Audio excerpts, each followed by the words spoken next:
दोस्तों नमस्कार, शिवमंगल न्यूज़ में स्वागत है। आज हमारे साथ हैं बहन हमारी जो कि साक्षी गुप्ता हैं।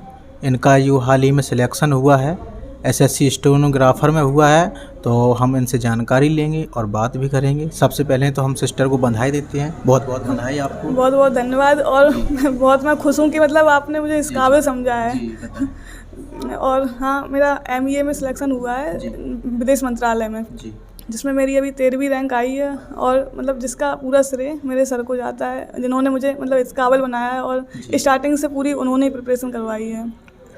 हाँ, तो आप कहाँ पर पढ़ती हैं? हम यहीं पर पढ़े हैं स्टार्टिंग से 2020। उरई में ही? हाँ जी, उरई में पढ़े हैं। अच्छा। और ये बताएं कि जो आपके सर हैं, आपने जैसे कि बताया कि हमारा पूरा श्रेय सर को लिए जाता है, तो वो कौन सी कोचिंग है और सर का क्या नाम है, उन्हीं के बारे में ज़रा बताएं। जी, हमारे सर का नाम एसजी अनुराग सर है। वो यहीं पर खट्टर डॉक्टर जो उरई में ही पढ़ाते हैं। और उन्होंने स्टार्टिंग से, जब जैसे हम स्टार्टिंग में आए थे तो हमें ज़्यादा जानकारी भी नहीं थी कि स्टेनो क्या होता है, तो उन्होंने स्टार्टिंग से सब कुछ बताया और कि क्या पेपर एसएससी का होता है, क्योंकि एसएससी के बारे में ज़्यादा जानकारी नहीं थी। और उन्हीं ने स्टार्टिंग से बताया कि किस टाइप के सब्जेक्ट और मतलब कि क्या क्या फिजिक्स उसमें होंगे, क्या प्रॉब्लम्स आएंगी, वो सब सारा उन्हीं ने बताया। तो स्टार्टिंग उन्हीं ने करवाई है पूरी। तो वहाँ पे जो तैयारियाँ होती हैं वो एसएससी के लिए होती है या फिर स्टेनोग्राफर के लिए होती है और टाइपिंग के लिए भी होती है? जी, टाइप उसमें स्टेनोग्राफर में कंपलसरी होती है टाइपिंग कि आपको बिना टाइपिंग के तो कुछ होने वाला नहीं है। तो उसमें स्टेनो और टाइपिंग दोनों कंपलसरी होती है, बट उसके पहले रिटन भी कंपलसरी है कि रिटन होगा। मतलब फेज 1 फेज 2 टायर 1 टायर 2 होता है प्री मेंस। तो आपकी जो रैंक आई है ऑल इंडिया रैंक? जी, ऑल इंडिया रैंक 13 आई है मेरी। जी दोस्तों आप देख सकते हैं सिस्टर की ऑल इंडिया रैंक एसएससी में 13वीं रैंक आई हुई है। और भी हम पूछते हैं इनके बारे में। आपके माता पिता क्या करते हैं? जी, मेरे पिताजी वो करते हैं, कोई ऐसी मजदूरी टाइप की दुकान है हम लोगों की, छोटी सी स्टैंड पे घर ही के पास में है। और हमारी माता जी गृहिणी हैं, होम हाउस। और आपने जो तैयारी की कोचिंग के अलावा अदर भी कोचिंग में गई हैं या फिर यहीं से पूरी तैयारी की? पूरी तैयारी यहीं से की है। जो पूरा बेस फॉर्म है वो सर ने ही दिया है सब कुछ। और घर पे आपने कितनी पढ़ाई की? घर पे उसका मतलब वो तो सबकी कैपेबिलिटी पे डिपेंड करता है कि आपकी कैपेबिलिटी कितनी है। अब जैसे हम लोग तो स्टेनो के स्टूडेंट हैं, तो 3-4 घंटे आराम से बैठ सकते हैं, तो उसमें कोई प्रॉब्लम नहीं होती। और फिर आप स्लॉट बना सकते हैं कि जैसे 3-4 घंटे पहले पढ़ लें, फिर थोड़ा रेस्ट लेके पढ़ सकते हैं, क्योंकि आपको थोड़ा हेल्थ भी इशू करता है उसमें कि अगर आप लगातार तैयारी करें तो उसमें काफ़ी सारी प्रॉब्लम्स भी आ सकती हैं। काफ़ी तनाव बढ़ता है। हाँ, तनाव बढ़, थोड़ा रेस्ट कीजिए फिर पढ़ाई। वो तो सबके ऊपर अलग अलग डिपेंड करता है, तो इस टाइप से हो जाता है उसमें। अच्छा। क्या क्या कठिनाइयाँ आई? कठिनाइयाँ का तो ठीक है कि मतलब सबके टाइम जीवन में आती हैं, और फिर वो तो इंसान है तो ऑब्वियस सी बातें आएंगी। तो कुछ ऐसा खास नहीं था, लेकिन ठीक है, जो होती हैं सर ने इतना मार्गदर्शन किया है कि ज़्यादा कठिनाइयाँ कोई बड़ी लगी नहीं और सब हो गया आराम से। आपका ये कहने का मतलब है कि जो सारा श्रेय जाता है सर के ऊपर ही इन्होंने दिया है, लेकिन और किसी के बारे में आपको सर के बाद किसका नंबर आता है? सर के बाद मेरी मम्मी का नंबर है, क्योंकि अगर वो नहीं होती तो शायद सर के बाद और वही थी सब कुछ, क्योंकि उनने इतना सपोर्ट किया है, फुल्ली सपोर्ट उन्हीं का है उसके बाद। क्योंकि घर में इतनी सारी थोड़ी इशूज़ होते ही हैं, ऑब्वियसली बात है, फिर लड़की हैं तो काफ़ी सारे इशूज़ होते हैं कि काम करना है, ये करना, लेकिन हमारी मम्मी ने पूरा सपोर्ट किया हमें कि ठीक है, तुम्हें ये काम नहीं करना, हम कर लेंगे, तुम केवल पढ़ाई पर ध्यान दो। तो पूरा सपोर्ट उनने ही दिया है फिर उसके बाद। जैसे कि कहने का मतलब हमारा ये है कि लोग कहते हैं लड़कियों को कम मौका मिलता है, तो लड़कियों के लिए आप क्या संदेश देना चाहेंगे? लड़कियों के लिए संदेश है कि थोड़ा अगर घर वाले सपोर्ट करेंगे और अगर आपके पास दृढ़ विश्वास है, क्योंकि दृढ़ विश्वास होना बहुत कंपलसरी चीज़ है।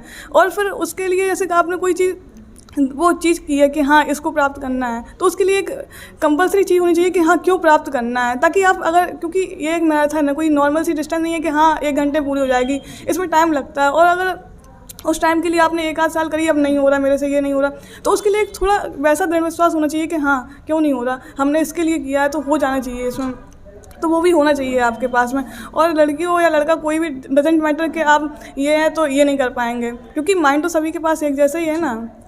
तो बस यही संदेश है कि अगर हम कर सकते तो सब कोई कर सकता है। सिस्टर का कहना है अगर हम कर सकते हैं तो हर कोई कर सकता है, बस धैर्य बनाए रखिए। सबसे बढ़िया पेशेंस रखना चाहिए, क्योंकि कोई भी कार्य कठिन नहीं होता है। और भी सवाल पूछते हैं। आपका किस पोस्ट पे सिलेक्शन हुआ? हिंदी में अनुवाद करिए। मेरा जो विदेश मंत्रालय होता है स्टेनोग्राफर में, उसमें विदेश मंत्रालय में हुआ है। और एक मतलब ये पोस्ट है कि इसमें जैसे 1 साल तक आपको 2 साल तक यहीं पे आपका सिलेक्शन दिल्ली में होगा। दिल्ली में होने के बाद उसमें आपको चांसेस मिलते हैं, फिर इंग्लिश स्टेनो सीखनी पड़ती है उसमें। उसके बाद फिर 2 साल के बाद आपको चांसेस मिलते हैं कि आप विदेश जाना चाहें तो किसी भी कंट्री में जा सकते हो। उसमें XYZ कंट्रीज होती हैं, उसमें आपको जाने का मौका मिलता है उसमें। आपकी जो टाइपिंग की स्पीड थी वो कितनी थी? मेरी उसमें रनिंग वाले पैसेज में 80+ थी हिंदी की बात करें, लेकिन अगर स्टेनो में तो थोड़ा डिक्रीज़ हो जाता है उसमें, लेकिन 40+ आराम से हो जाती है। और मेरे मैटर में भी कोई दिक्कत नहीं होती थी, टाइप आराम से हो जाता था उसमें। SSC में आपका जो सिलेक्शन हुआ पूरा प्रोसेस बताएं जरा। वो उसमें 2020 में फॉर्म निकले थे, तो 2020 में फॉर्म निकलने के बाद फिर कोविड थोड़ी प्रॉब्लम हो गई थी। फिर उसके बाद 2021 में शायद 15 नवंबर को पेपर था मेरा, 21 में। फिर उसका 15 नवंबर को पेपर हुआ, फिर जनवरी में उसका रिजल्ट आया था। देन उसके बाद फिर स्किल की डेट आई थी, तब हमारी स्किल का 21 जून को अभी स्किल हुआ है, तब फिर उसका रिजल्ट आया है। और स्किल के रिजल्ट के बाद फिर DB हुआ, अभी 28 तारीख को 29 को हुआ है DB मेरा। तो उसके बाद DB के बाद अभी परसों रिजल्ट आया है उसका, तो उसमें रैंक का सबको पता चला है जी। जैसे कि आप लोग देख सकते हैं SSC का जो रिज़ल्ट आया है स्टेनोग्राफर का 1 दिन पहले ही आ गया है। तो सिस्टर का सिलेक्शन हुआ है। हमारे अपने ज़िला से कितने लोगों का सिलेक्शन हुआ, अगर जानकारी होगी तो बताएंगे सिस्टर ज़रूर जी। बताएं। हाँ, मेरे काफ़ी जानकार हैं, उनमें से 2-3 दोस्तों का हुआ है। उनकी रैंक एक लोगों की 483 है, D ग्रेड में हुआ है उनका, CBDT मिला है उनको। और एक लोगों का और भी हुआ है, उनको CT+ मिला है। तो ऐसे काफ़ी लोग हैं, लेकिन अभी 2-3 लोग ही जानकारी में है ज़्यादा। आपकी C ग्रेड है जी, C ग्रेड है, उनका D ग्रेड में हुआ है। दोस्तों हमारे साथ थी साक्षी गुप्ता, जो कि SSC स्टेनोग्राफर में इनका सिलेक्शन हुआ है। इनको हम बहुत बहुत शुभकामनाएं देते हैं और ऐसे ही इनके उज्जवल भविष्य की कामना भी करते हैं। ऐसे ही और आगे तरक्की करते रहें। और इनके धन है उनके माता पिता जो कि इस काबिल इन्होंने बनाया। उनके गुरुजी को भी हम देखते हैं जिन्होंने बताया कि सारा श्रेय गुरुजी के लिए ही जाता है। तो हम गुरुजी से भी जाकर के बात करने की कोशिश करेंगे। जिस कोचिंग सेंटर में पढ़ते हैं उस कोचिंग सेंटर का दीदी नाम क्या है? SG स्टेनोग्राफर के नाम से है। तो कोचिंग सेंटर में भी जाने की कोशिश करेंगे। उस सर द एक्सपर्ट क्लासेस के नाम से है, वहाँ पे जाने की कोशिश करेंगे। उस सर से भी बात करेंगे और इनको हम बहुत बहुत कामना सब धन्यवाद देते हैं। बहुत बहुत धन्यवाद आपका। वेलकम।